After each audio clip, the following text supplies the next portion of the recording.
Assalamualaikum warahmatullahi wabarakatuh. Kaum muslimin, muslimat, shaimin, shaimat, dimanapun berada. Seperti yang sudah saya janjikan tadi siang, malam ini saya akan membahas satu kitab tafsir yang ditulis oleh Muhammad Sayyid Tantawi. Judulnya Tafsirul Wasit lil Qur'anil Karim. Kita akan membaca surat Al-Baqarah yang bunyi ayatnya, A'udzubillahi minasyaitonirrajim. Bismillahirrahmanirrahim. Alif Lam Mim, dzalikal kitabu la raiba fihi hudan lil muttaqin. Alladzina yu'minuna bil ghaibi wa yuqimuna sholata wa mimma razaqnahum yunfiqun. Dimulai dengan membaca ta'awudz, karena membaca ta'awudz itu adalah sunnah hukumnya. Menurut mazhab Syafi'i dan Imam Abu Hanifah, ta'awudz yang direkomendasikan berbunyi A'udzubillahi minasyaitonirrajim. Ini didasarkan kepada firman Allah, fa idza qara'tal Qur'ana fasta'idz billahi minasyaitonir rajim. Kalau Anda membaca Quran, maka bacalah ta'awudz, mintalah perlindungan kepada Allah Subhanahu wa taala. Tapi Imam Ahmad bin Hanbal membuat redaksi yang berbeda. Bunyinya a'udzubillahi samiil 'alim minasyaitonir rajim. Ini didasarkan kepada ayat yang tadi dan ayat lain. Fasta'idz billahi innahu huwas samiul 'alim.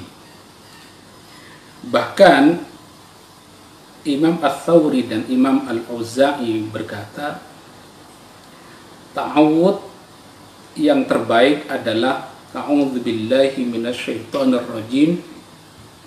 Innallaha huwas samiul 'alim. Jadi kita disunnahkan untuk membaca ta'awudz setiap kita mau membaca ayat-ayat Al-Quran atau membaca ayat di dalam salat seperti membaca Al-Fatihah atau membaca kulhu dan lain-lain. Bahkan Imam Atha menyatakan membaca ta'awudz itu adalah wajib. Karena itu orang yang tidak membaca ta'awudz itu tidak diperbolehkan. Tapi Imam Ibnu Sirin menyatakan, idza ta'awwadha ar-rajulu fi umrihi marratan wahidah kafa fi isqatil wujudi. Membaca sekali saja sepanjang hidupnya membaca ta'awudz, kafa fi isqatil wujudi, maka itu sudah cukup untuk menggugurkan kewajiban. Jadi kalau hari ini saya sudah membaca ta'awudz, maka jika pertemuan-pertemuan berikutnya sudah tidak membaca, maka menurut Imam Ibnu Sirin itu sudah cukup. Saya mulai suratul Baqarah. Ai hadhihi suratul Baqarah, ini adalah surat Al-Baqarah. Suratul Baqarati atwalu suratin fil Qur'anil Karim. Surat Al-Baqarah adalah surat yang paling panjang di dalam Al-Quranul Karim. Kita tahu ada yang disebut dengan As-Sab'ut Tiwal, 7 surah-surah yang panjang di dalam Quran. Tapi dari 7 itu yang paling panjang adalah surat Al-Baqarah. 7 itu seperti surat Al-Baqarah, Al-Imran, surat An-Nisa, surat Al-Ma'idah, surat Al-A'raf, surat Al-An'am, surat At-Taubah, digabung dengan surat Al-Anfal. Demikian panjangnya surat Al-Baqarah ini, maka kata Sayyid Tantawi, faqad istawraqat juz'aini wa nisfa juz'in taqriban min 30 juz'an qusima ilaiha al-Qur'an. Surat Al-Baqarah ini menghabiskan juz'aini wa nisfa juz'in,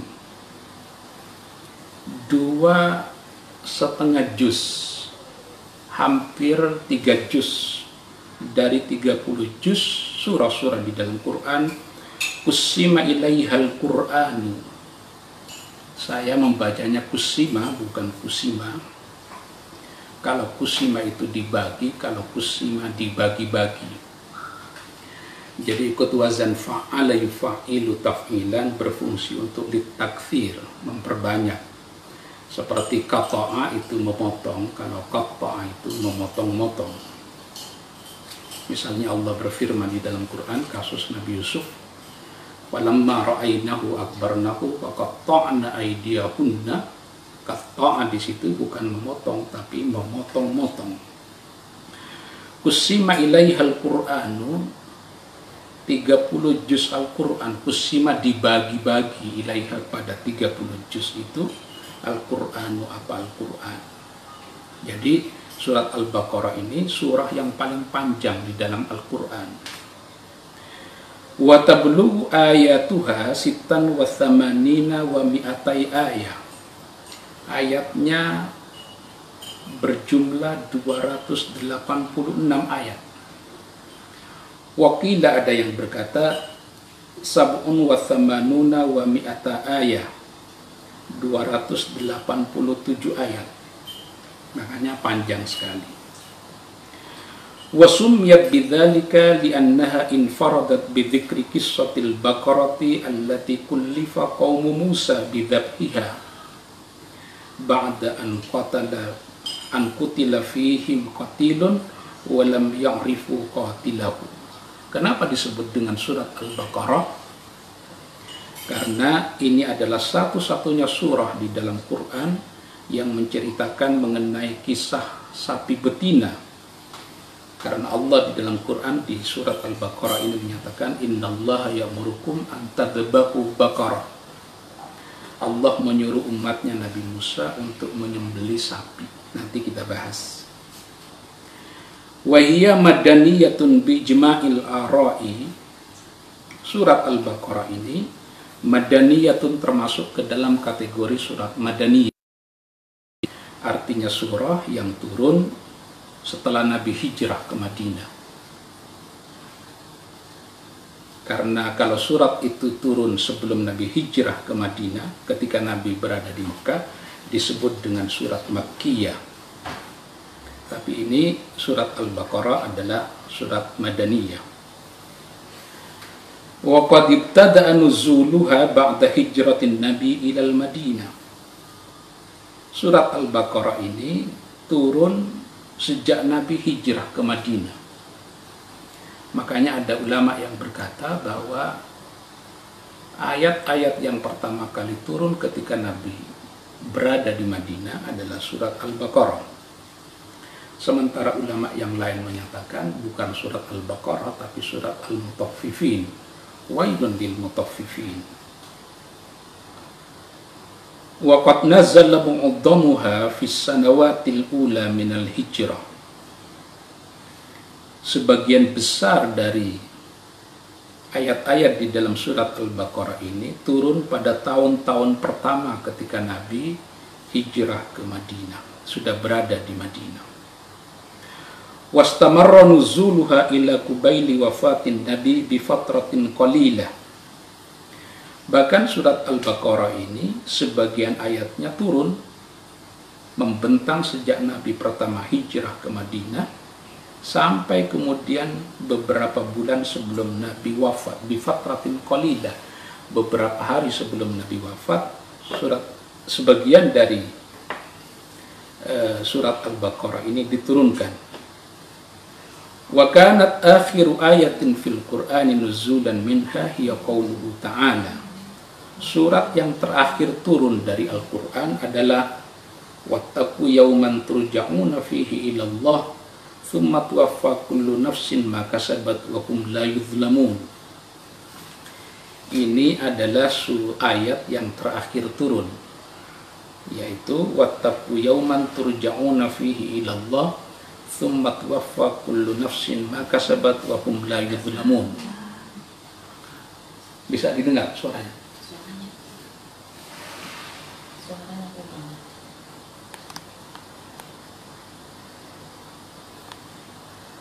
Udah jelas?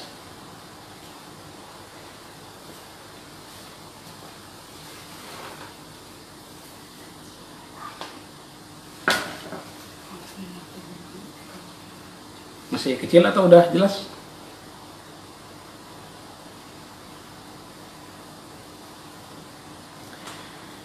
Fadluha, munasabatuha li suratil Fatihah. Sayyid Tantawi mencari munasabah. Munasabah itu mencari korelasi antara satu surah dengan surah yang lain. Misalnya apa korelasi antara surat Al-Baqarah dengan surat Al-Fatihah yang ada sebelumnya. Sayyid Tantawi menyatakan munasabatuha li suratil Fatihah hunaka munasabatun zahiratun bainas surataini. Ada korelasi yang jelas antara surat Al-Fatihah dengan surat Al-Baqarah.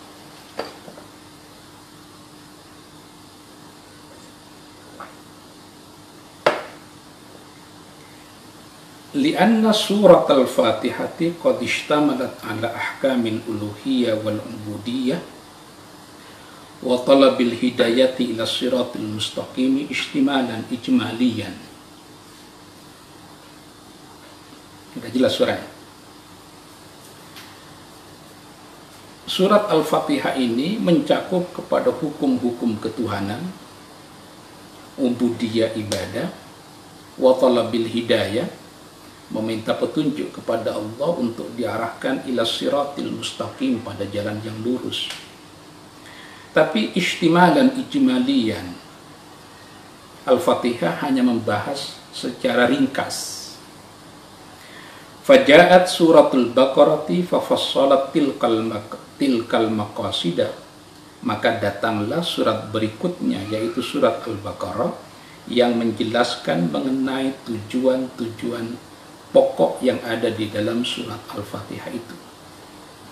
Itu sebabnya sebagian ulama berkata Al-Baqarah ini isinya adalah alfu khabarin, 1000 berita, alfu amrin, 1000 perintah, alfu nahyin, 1000 larangan.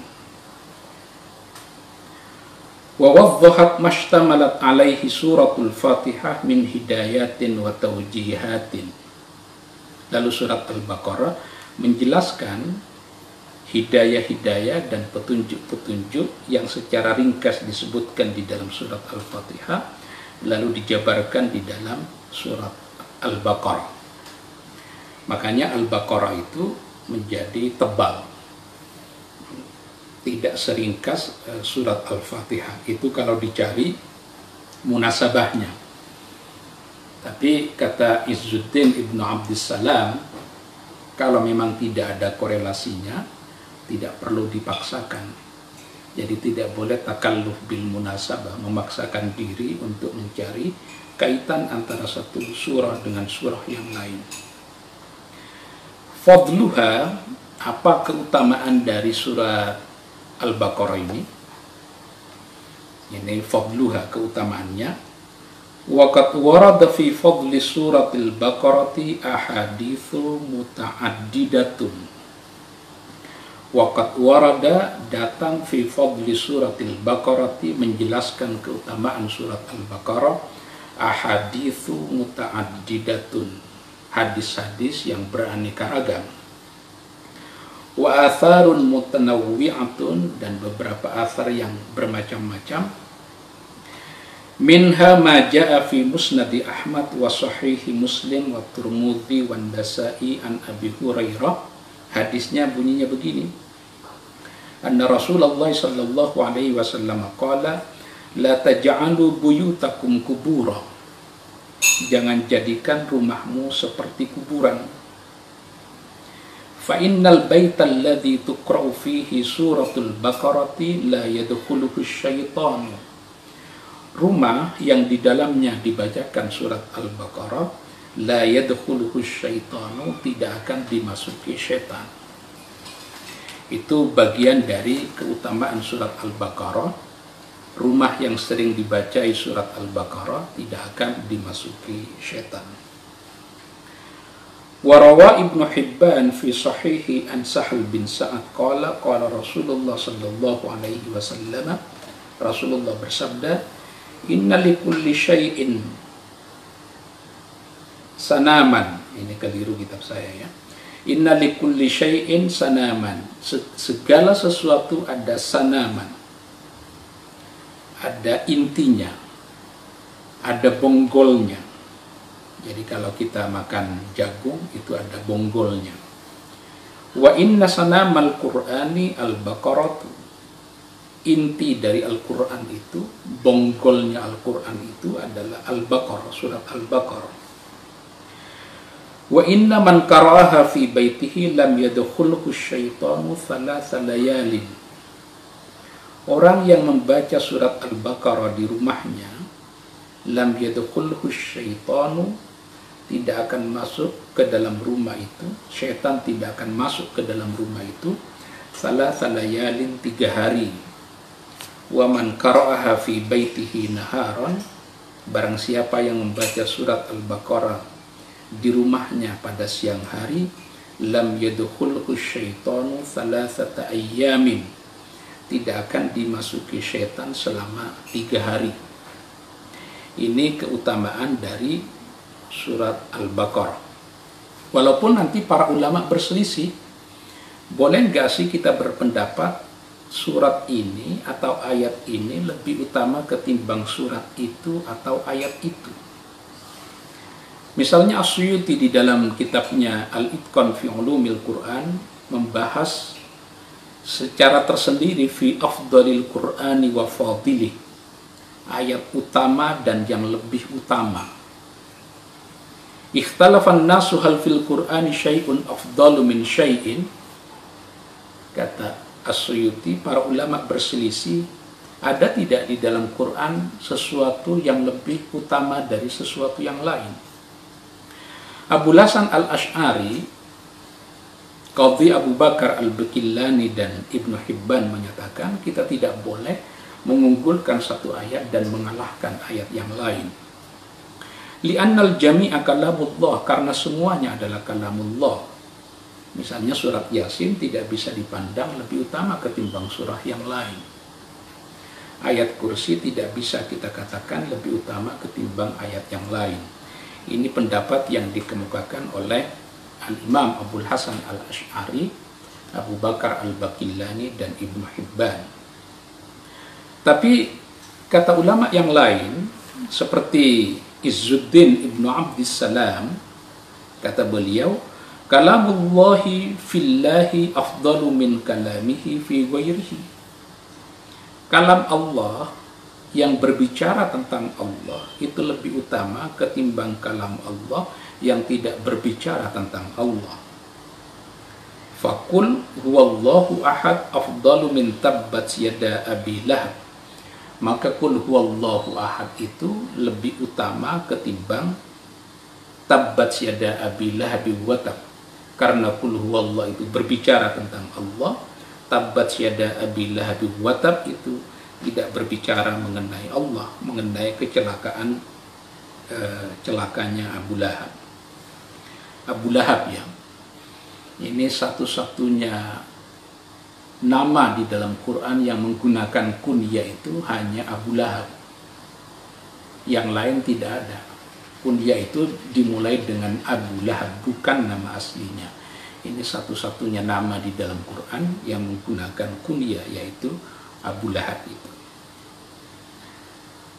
Yang menarik penjelasan Al-Ghazali ketika ditanya mengenai ada tidak penjelasan satu ayat lebih utama ketimbang ayat yang lain, satu surah lebih utama ketimbang surah yang lain, itu bisa dibaca di dalam kitab Jawahirul Quran. Di dalam kitab Jawahirul Quran dinyatakan, la'allaka an taqula qad asyirtu ila tafdili ba'di ayatil Qur'ani ala ba'din. Boleh jadi kamu telah menyimpulkan bahwa saya berpendapat satu ayat lebih unggul ketimbang ayat yang lain. Wal kalamu kalamullah, padahal itu adalah kalam Allah juga. Fa kaifa yatafawatu ba'duhu ba'dan, bagaimana satu ayat bisa mengungguli ayat-ayat yang lain? Wa kaifa yakunu ba'duhu asyrafa min ba'din, bagaimana satu ayat lebih utama ketimbang ayat yang lain? Kata Al-Ghazali, fa'lam, ketahuilah, anna nural basirah, Sesungguhnya jika hati nuranimu in kana la yurshiduka ilal farqi baina ayatil kursi wa ayatil mudayanat, kalau hati nuranimu tak bisa membedakan antara keutamaan beda ayat kursi dengan ayat hutang piutang, wa baina suratil ikhlas wa surati tabbat, nilai keutamaan antara surat al-ikhlas dengan surat tabbat yada abi lahabi wa tab, kata Al-Ghazali, faqallid sahibar risalah, maka ikutilah pendapat dari sahibur risalah sallallahu alaihi wasallam, fa huwa alladzi unzila alaihi al-Qur'an, yang kepadanya Al-Qur'an diturunkan. Apa kata Nabi? Yasin qalbul Qur'an, Yasin adalah hatinya Qur'an. Wa Fatihatul Kitabi afdhalus suwaril Qur'an, surat Al-Fatihah adalah surah yang paling utama di dalam Quran. Wa ayatul kursi sayyidatu ayil Quran, dan ayat kursi adalah pokok inti dari ayat-ayat Al-Quran, menjadi pimpinannya ayat-ayat Quran. Itu Nabi sendiri yang menjelaskan. Kalau Nabi sendiri yang menjelaskan, maka boleh jadi satu ayat memang lebih utama ketimbang ayat-ayat yang lain. Jadi penjelasannya berdasarkan penjelasan Nabi, bukan berdasarkan penjelasan yang lain. Qala Al-Qurtubi, ini Sayyid Tantawi merujuk juga ke dalam tafsir Qurtubi, makanya ada untungnya kalau kita membaca tafsir Sayyid Tantawi ini seperti mengkompilasi banyak kitab tafsir. Tafsir Qurtubi, tafsir Tabari, tafsir Al-Kashaf, itu banyak dikutip. Kata beliau, kata Qurtubi, wa hadhihi suratu fadluha 'azimun. Surat Al-Baqarah ini keutamaannya besar. Wa yuqalu laha fustatul Qur'an. Karena itu nama lain dari surat Al-Baqarah ini adalah Fustatul Quran. Fustat itu artinya menjadi tenda, menjadi payung dari Al-Quranul Karim. Itu yang dinyatakan oleh Khalid bin Ma'dan, yang menyatakan bahwa Al-Baqarah ini Fustatul Quran. Itu baru pengantar ya, kita belum masuk ke dalam tafsirnya. Bismillahirrahmanirrahim. Alif Lam Mim. Kita mulai. Alif Lam Mim. Suratul Baqarah minas suwari allati ubtidiat bi ba'di hurufit tahajji. Surat Al-Baqarah ini adalah satu surah yang dimulai dengan potongan-potongan huruf. Alif Lam Mim, potongan-potongan huruf. Waqad waradat hadhil fawatihu taratan mufradatan biharfin wahidin. Kadangkala potongan-potongan huruf itu terdiri dari tambahan satu huruf saja, satu huruf. Wa taratan murakkabatan min harfaini aw thalathatin aw arba'atin aw khamsatin. Ada kalanya potongan huruf itu 2 huruf, 3 huruf, 4 huruf, bahkan 5 huruf. Faswarul lati budiat biharfin wahidin thalathatun. Surah yang dimulai dengan satu huruf itu ada 3, yaitu suwarus Shad, surat Shad, Qaf, dan Nun. Waswarul lati budiat biharfaini tis'atun. Surah yang dimulai dengan 2 huruf itu ada 9, yaitu Taha, Yasin, Taqsin. Bacanya makanya tuqra'u muqatta'atan, dibacanya dipotong-potong. Jadi alif lam mim, bukan dibaca alam, tapi alif lam mim itu muqatta'. Yang 2 huruf itu ada 9, Ta, Ha, Yasin, Tasin, Hamim. Hamim itu ada di dalam 6 surah. Surat Ghafir, Fussilat, Az-Zukhruf, Ad-Dukhan, Al-Jathiyah, Al-Ahqaf. Waswarul lati budiat bi thalathati ahrufin thalatha asyrata suratan. Sedangkan surah yang dimulai dengan 3 huruf itu ada 10. Wa ya alif lam mim. Alif lam mim itu sendiri ada fisik suwarin di dalam 6 surah. Al-Baqarah itu dimulai dengan alif lam mim. Ali Imran dimulai dengan alif lam mim. Al-Ankabut dimulai dengan alif lam mim. Ar-Rum itu surat Romawi ya. Luqman, As-Sajdah. Wa alif lam ra fi khamsi suwarin berada pada 5 surah. Hiya Yunus, surat Yunus, Hud, Yusuf, Al-Hijr, Ibrahim. Wa ta sin mim fi surataini, di dalam 2 surah, surat Asy-Syu'ara dan surat Al-Qasas. Wa hunaka suratani budi'ata bi arba'ati ahrufin, ada 2 surah yang dimulai dengan 4 huruf. Yang pertama adalah Ar-Ra'du, dimulai dengan alif lam mim ra. Yang kedua Al-A'raf, dimulai dengan alif lam mim shad.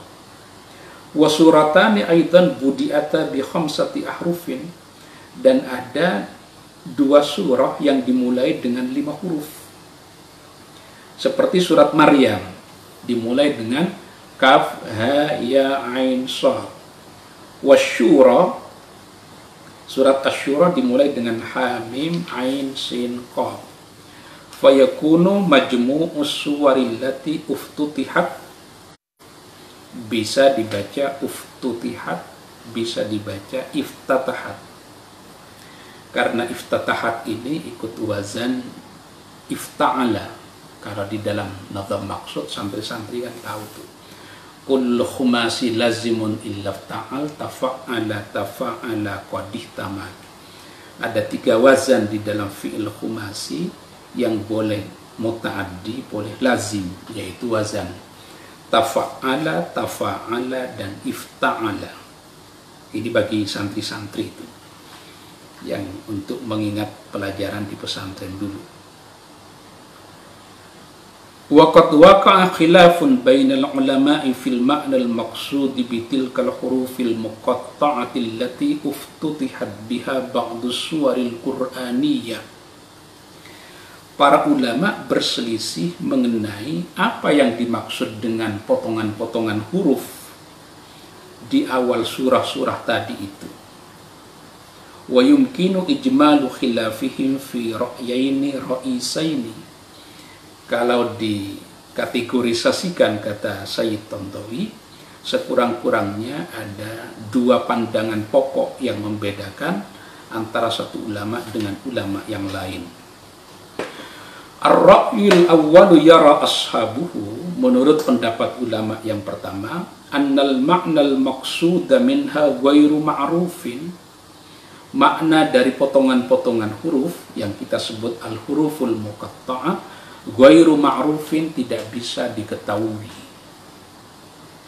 Fahiya minal mutasyabih alladhi ista'tharallahu bi'ilmihi, karena Allah tidak menginformasikan mengenai makna dari potongan-potongan huruf itu. Makanya kalau kita baca tafsir Jalalain, selalu alif lam mim dan sejenisnya itu diartikan dengan Allah a'lamu bimuradihi bidzalik, hanya Allah yang mengetahui maksud, makna, dan kandungan dari potongan-potongan huruf itu. Wa ila hadzal ra'yi dhahaba Ibnu Abbas fi ihda riwayatihi kama dhaba ilaihi Sya'bi wa Sufyan as-Sauri dan lain-lain ini. Qala, dinyatakan, inna likulli kitabin sirran, setiap kitab itu pasti ada rahasianya. Wa inna sirra hadzal qur'ani fi fawatihi suwar, rahasia Al-Quran itu terletak pada permulaannya. Jadi permulaan potongan-potongan huruf itu termasuk ghairu ma'qulatil makna, tidak bisa dijangkau oleh akal menyangkut makna dan pengertiannya. Itu juga dibahas di dalam bukunya Syekh Nawawi Banten, Marah Labib, itu mengutip pendapat dari Abu Bakar As-Siddiq, inna likulli kitabin sirran wa inna sirrallahi fi hadzal qur'ani awailus suwar.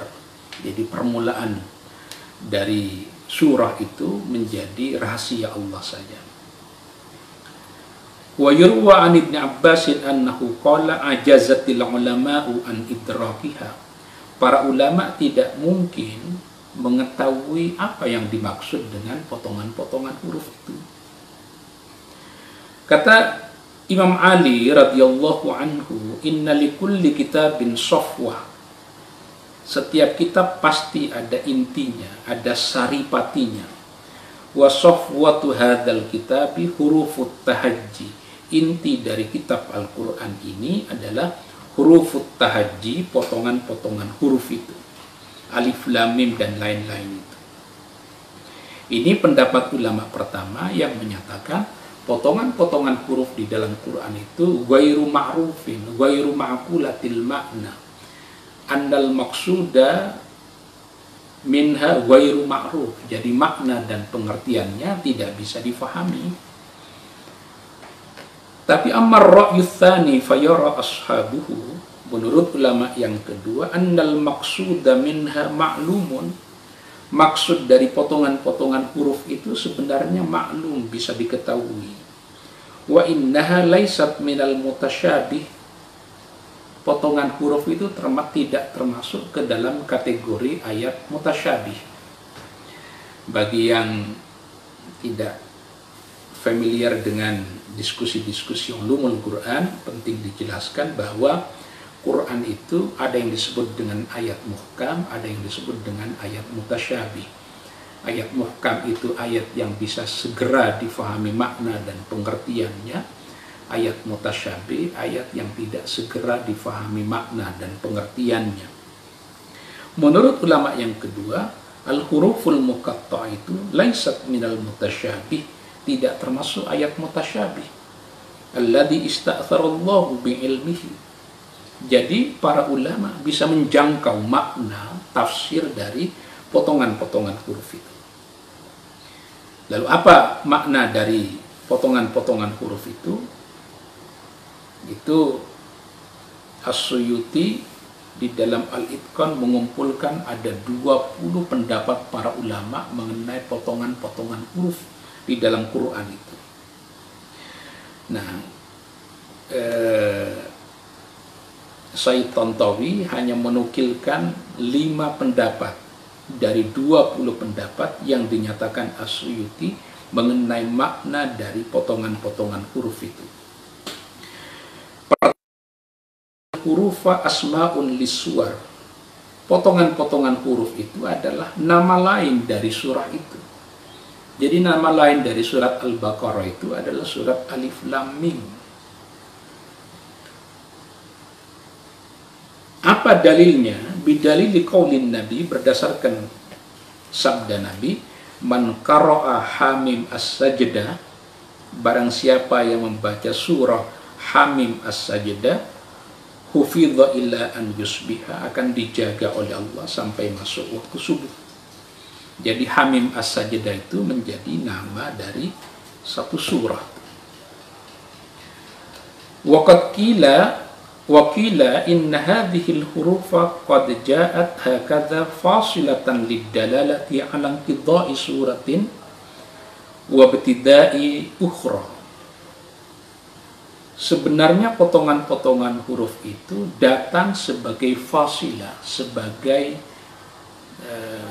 fasilah, pembatas bahwa ayat yang sebelumnya sudah berakhir diganti dengan ayat yang baru. Jadi Al-Fatihah sudah selesai, maka masuk pada ayat yang baru, yaitu Alif Lam Mim. Jadi potongan huruf berfungsi sebagai fasilah, sebagai jeda perpindahan satu surah pada surah yang lain. Itu yang kedua. Waqila innaha hurufun muqatta'ah.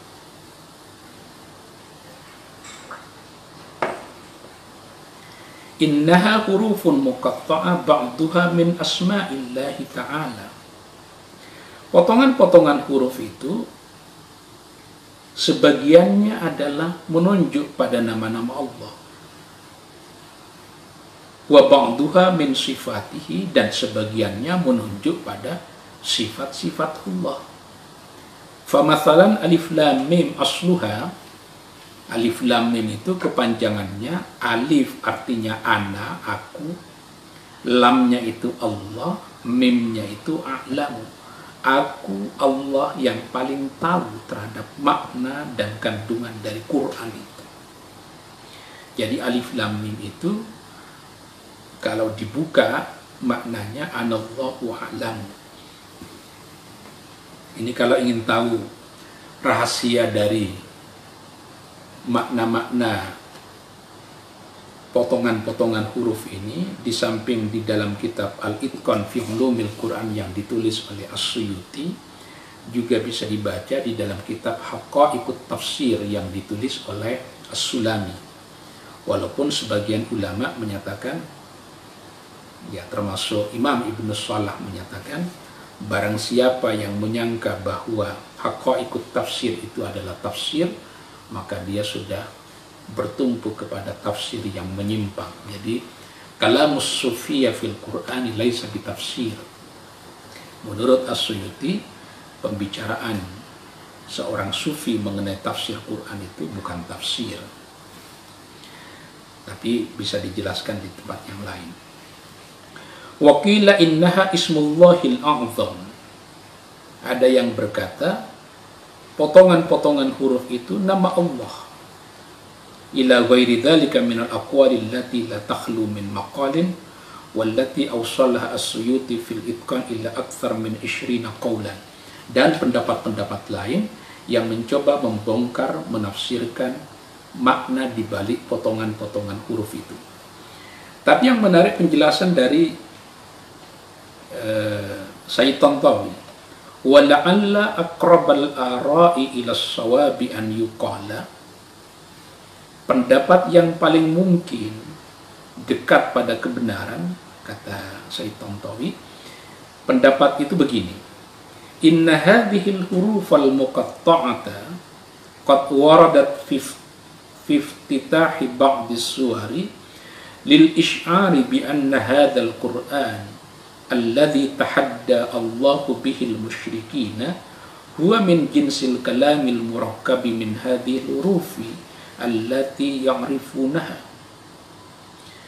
Bahwa potongan-potongan huruf yang ada di awal surah-surah Al-Quran itu sebenarnya ingin menunjukkan bahwa Quran yang dijadikan sebagai objek tantangan oleh Allah kepada orang-orang musyrik, huwa min jinsil kalamil murakkabi min hadhil hurufil lati ya'rifunaha.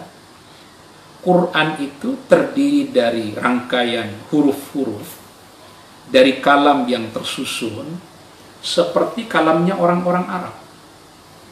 Jadi bukan huruf yang datang dari daerah antah berantah, bukan kalimat yang tidak bisa dikenali. Tapi sekalipun Quran tersusun dari alif, lam, mim, seperti struktur kata di dalam bahasa Arab, tapi mereka tidak bisa membuat seperti Al-Quran. Jadi mestinya orang Arab zaman itu mampu untuk membuat semisal Al-Quran itu terdiri dari kosakata, terdiri dari huruf yang setiap hari mereka kenali. Ini kita baru membahas mengenai alif lam mim ya. Jadi bismillahirrahmanirrahim, alif lam mim. Udah jam berapa ya? Udah 1 jam ya. Jadi mungkin besok kita membahas dzalikal kitabul la raiba fi. Malam ini kita baru dapat alif lam mim. Makanya kalau dibaca seluruh tafsir Quran ini membutuhkan waktu yang sangat lama. Bayangin kita hampir 1 jam baru membahas alif lam mim, baru membahas pengantar muqaddimah dari surat Al-Baqarah ini, alif lam mim. Mudah-mudahan kita sehat semuanya sehingga besok kita bisa melanjutkan pembahasan ayat berikutnya. Jadi malam ini baru satu ayat, yaitu Alif Lam Mim. Besok insya Allah membahas Dzalikal kitabu la raiba fihi hudan lil muttaqin. Biar lebih mudah bagi yang tidak mengerti bahasa Arab, mungkin bisa menyediakan Al-Quranul Karim lengkap dengan terjemahannya. Ini untuk memudahkan mereka yang tidak akrab dengan kosakata Arab. Jadi sambil belajar membaca Al-Quranul Karim, saya khawatir nanti Alif Lam Mimnya dibaca tidak dipotong-potong, tapi dibaca alam misalnya, bahaya. Maknanya beda dan jauh sekali. Kalau alam itu artinya sakit, kalau Alif Lam Mim kan beda artinya. Ini pengantar malam ini, mudah-mudahan kita semuanya sehat, dijauhkan dari virus, sehingga kita tetap bisa mengkaji Al-Quran sepanjang bulan puasa Ramadan ini. Mudah-mudahan pertemuan ini barokah, manfaat, berguna buat saya, keluarga, dan buat semuanya. Ala hadhihi niyah. Al-Fatihah. Ar-Rahmanir-Rahim. Maliki yaumiddin. Iyyaka na'budu wa iyyaka nasta'in. Ihdinas siratal mustaqim. Assalamualaikum warahmatullahi wabarakatuh.